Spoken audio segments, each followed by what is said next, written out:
Welcome back to the program. Happy Halloween to everybody. I don't know if you're going out and partying or doing whatever, but we're going to do our bingo thing, and I'm going to see if I can find a sombrero to go, and I'm going to have a fake mustache and see what happens with that. See if I can piss off some liberals. Okay, so wanted to cover this before we get into the topic at hand. We're just going to do this one segment for tonight. Just the other day, when I sat down with Jason Alborn and he asked me about the Asia trip with President Trump, we talked about Japan, we talked about South Korea. I explained why I feel like South Korea is in a dangerous zone right now as it's being influenced by the Chi-Coms and the CCP. But then he asked me about the upcoming visit with Xi Jinping, what I thought about it, and whether or not we were going to get a deal. Well, we already know that there has been a deal, but it's what he asked me and what I said that I want to point out real quick. In the lead up to the Chinese deal, I said this the other day, you can't eat rare earth, but your crops and your cattle and your pigs and your chicken and your livestock, they need soybeans, okay, in order to feed their people. They've got 1.4 billion people.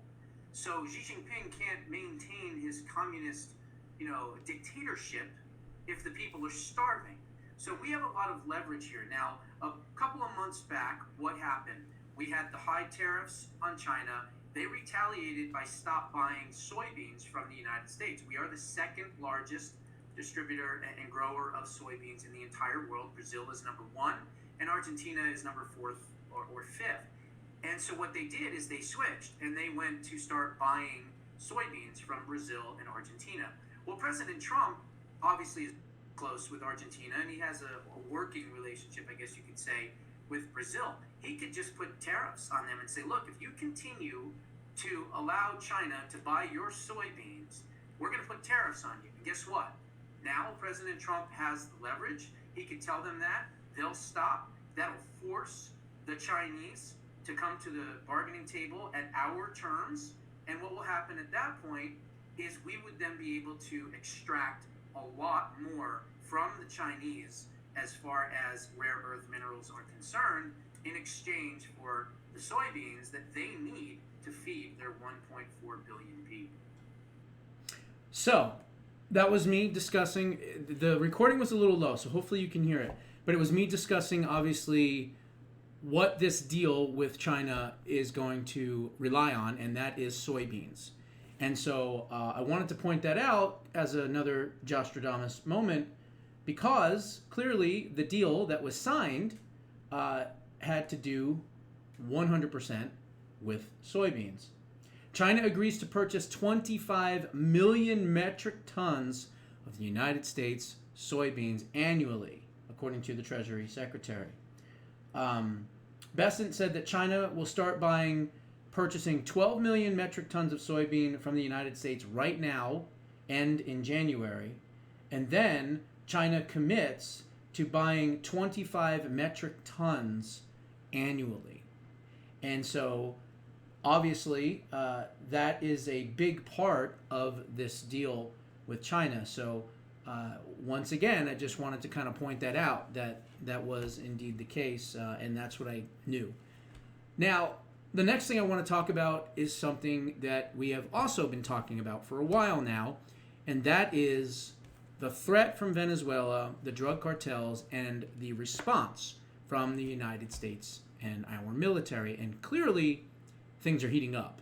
We've been talking about it now for a couple of months, and I think we are right there at the point where there could be some kinetic war on land, and it could happen by this Monday, possibly, okay?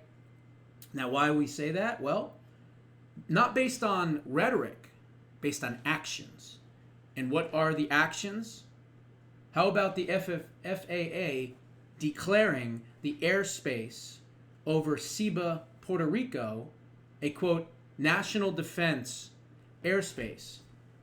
And what does that mean? It means that we will have our planes in the sky and, more importantly, our refuelers in the sky.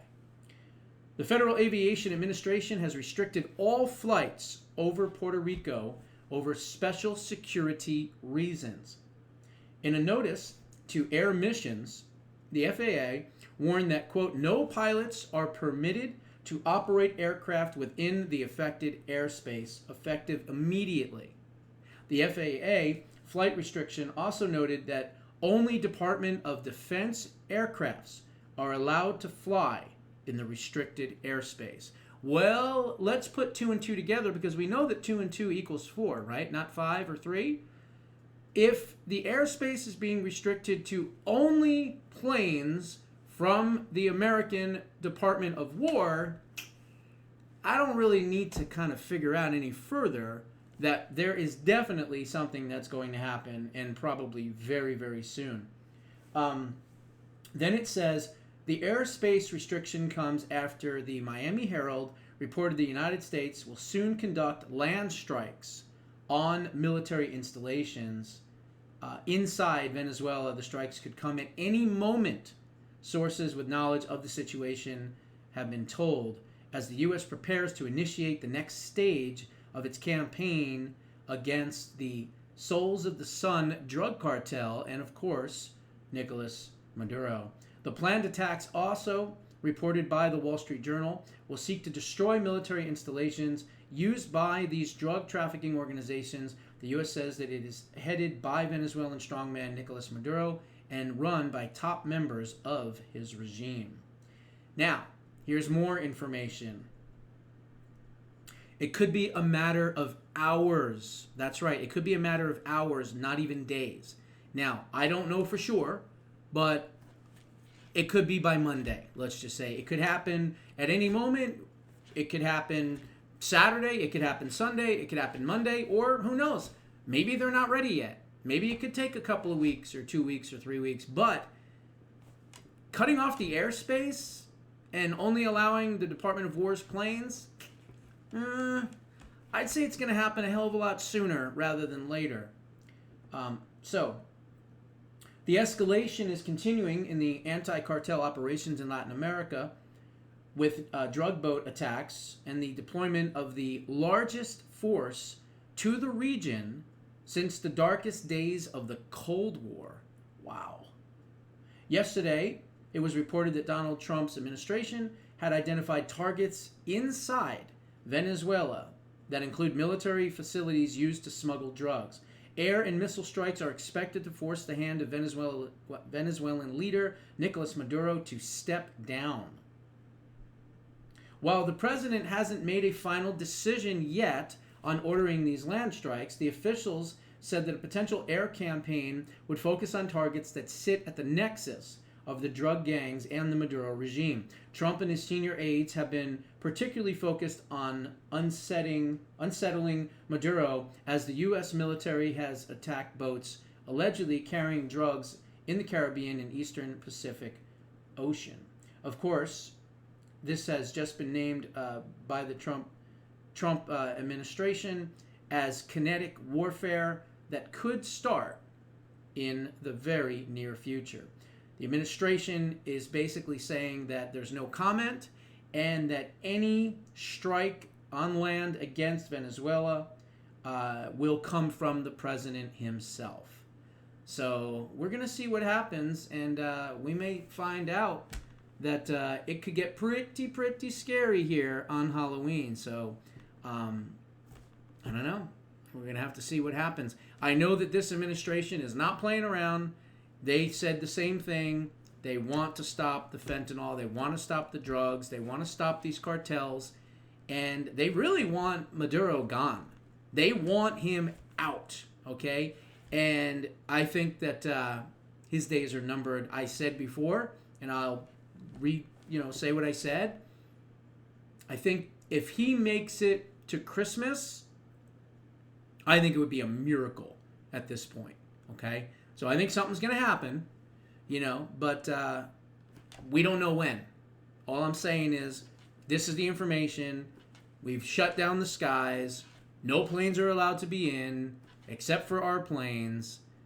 Sounds like something's going to happen. Now, on the last thing I want to say is Russia said that if something happens, that they were going to back up Venezuela. I don't know what that means, okay? Let's hope it doesn't mean anything with an expanding war type of situation. I doubt that it would, because I think Putin is afraid of the United States and President Trump. But who knows? He just did a nuclear test, right, underwater that he said, quote, was successful, Putin. And we're getting ready to do one now as well. So is this just saber rattling, or is this something more? I would venture to say that Russia may talk tough, but not actually do anything at all. And so I think that Maduro's days are numbered, and I think they're going to wipe out all of these drug cartels.